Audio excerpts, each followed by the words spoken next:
So today's video is made with somebody I really care about in mind, and it's about not being able to solve a feeling.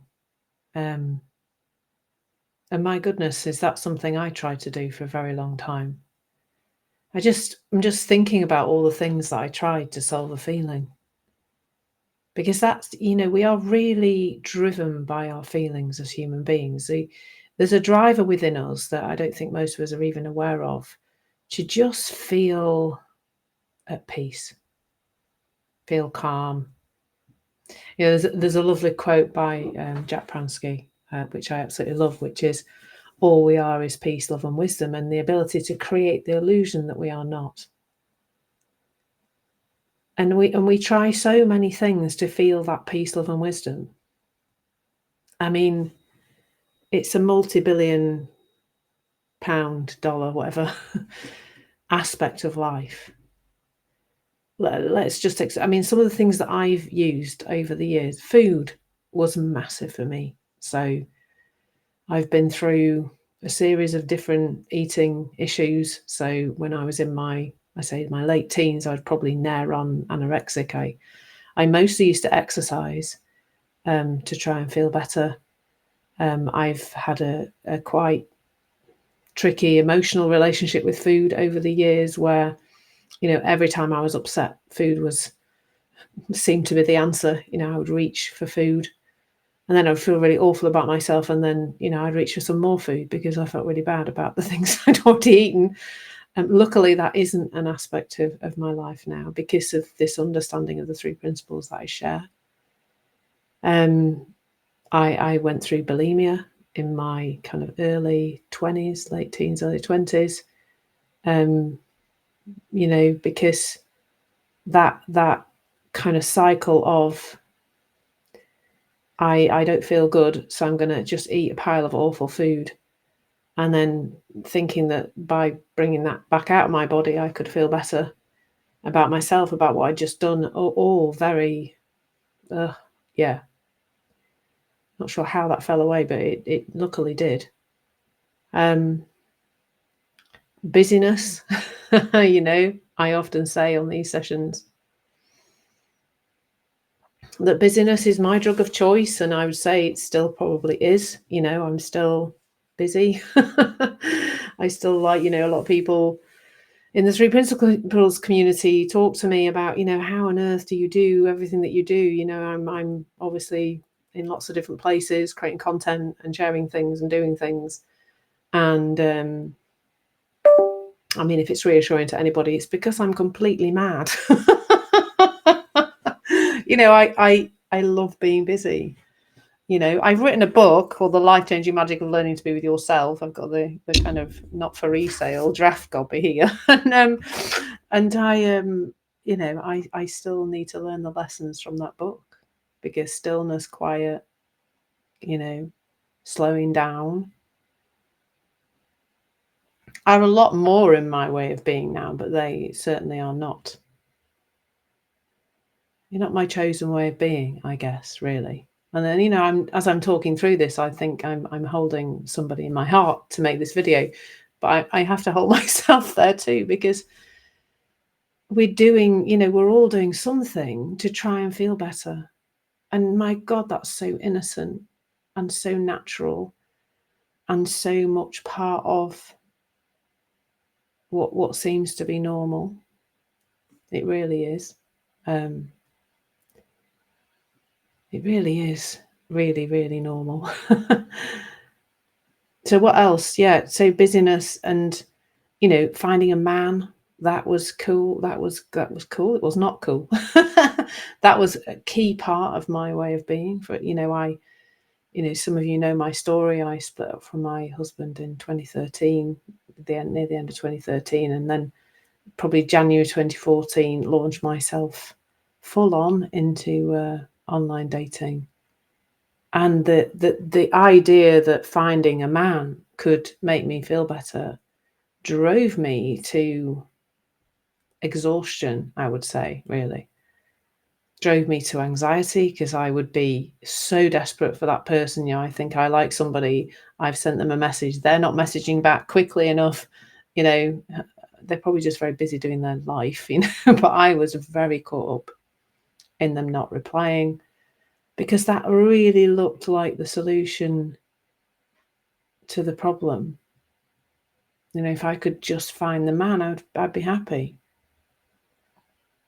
And this idea of solving a feeling, which you fundamentally can't do, is just, it's perpetuated everywhere. I just hope in my lifetime that this understanding, this inside out 3 principles understanding, reaches the point where people, there's enough of a weight towards this understanding that it starts, some of these things start to fall away because it's everywhere. It's in the news, it's in advertising is awful for it. If you get this car and you drive around, always driving around a path that's on the edge of a mountain, aren't they, or the edge of the sea. You're going to feel amazing because look at this life you're going to have because you've got this car and you're going to feel amazing. You're going to feel amazing about yourself. And it's a car. It's a thing to get you from A to B. I mean, this is coming from a woman who has little or no interest in cars, I'll be honest with you. As long as it works and gets me from A to B, I'm cool with that. And it has to be a nice colour, obviously. And it needs to have good cup holders and enough cup holders. That's very important. But other than that, I really couldn't care two hoots about cars. They don't interest me at all. But it doesn't matter what it is. Money. It keeps showing us, like it's almost like the universe keeps showing us this isn't going to make you feel better because, like for me, it was my career. It's like every step of the ladder, every next step of the ladder, I'm there, I'm going to get there and I'm going to feel better. And I didn't. And even when I got to the top of the ladder and I was expecting, golden ticker tape and fireworks to go off, still didn't feel better. Still didn't feel the thing I thought I would feel when I got there. And how many people are doing that? How many people are working? Maybe that's you, working to the point where they hardly see their families, working so hard, working so many hours that, because whenever we believe there's a thing somewhere that's going to create a feeling within us, we will keep chasing that thing. Often for many of us to the point of it being quite unhealthy. I burnt out because my drive to try and feel better was so intense that I was chasing so many things out there and doing lots of things in order to feel better. And it does dictate our decisions. In that moment when we feel we don't feel okay, we decide what to do. And the problem is that this is the system that's happening. When you don't feel okay, that's to let you know that your state of mind is not good right now. If you're feeling anxious, if you're feeling, we're supposed to feel these things, by the way. I'm not saying they're not supposed to be there, but you're feeling anxious or you're feeling excessively sad or you're feeling, angry or whatever it is. In that moment, that's telling you about the nature of your thinking. So the nature of your thinking when you're feeling angry is angry thinking. The nature of your thinking when you're feeling anxious is anxious, worrisome thinking. The nature of your thinking when you're feeling sad is sad thinking. And that does not discount that there are human experiences that we all go through that are not nice, that we don't want to experience, of course. And in the moment when we've got that really, really tricky thinking, which is being shown to us by how we feel in our bodies, I guarantee that the thinking you have in that moment is really quite unhelpful. It is unlikely that you will be able to act from that place to resolve a feeling. I mean, mainly because you can't resolve a feeling, but secondly, because in that moment, your thinking is untrustworthy. So let's take some examples of that. If you're feeling angry, and you shout at somebody or, get out of your car and start banging on somebody's car window, that's clearly not clever. That's clearly not common sense. But in that moment, it will look like common sense to you. It will look like the best way to resolve that feeling. We want to get it out, anger, don't we? Often we want to put it out at somebody else. I don't know what that noise was, but we're going with it. The same with, if you're feeling really anxious and worried, then you'll be maybe trying to make decisions to try and get rid of that feeling. And those decisions will be preemptive. Often they'll be illogical because the thing you're worrying about isn't really happening, so that it'll all end up sort of almost out of chronology in terms of what you're doing. If you're feeling really sad and it looks like the only resolution to that is to do something, and often when we're feeling sad, we may do something that's not particularly unhealthy. I know for me with the food, it was definitely, unhealthy stuff that I was eating. It wasn't particularly good for me from a poor state of mind. I know I've shouted at people, got upset with people, sent really quite unpleasant messages from that upset, angry state of mind.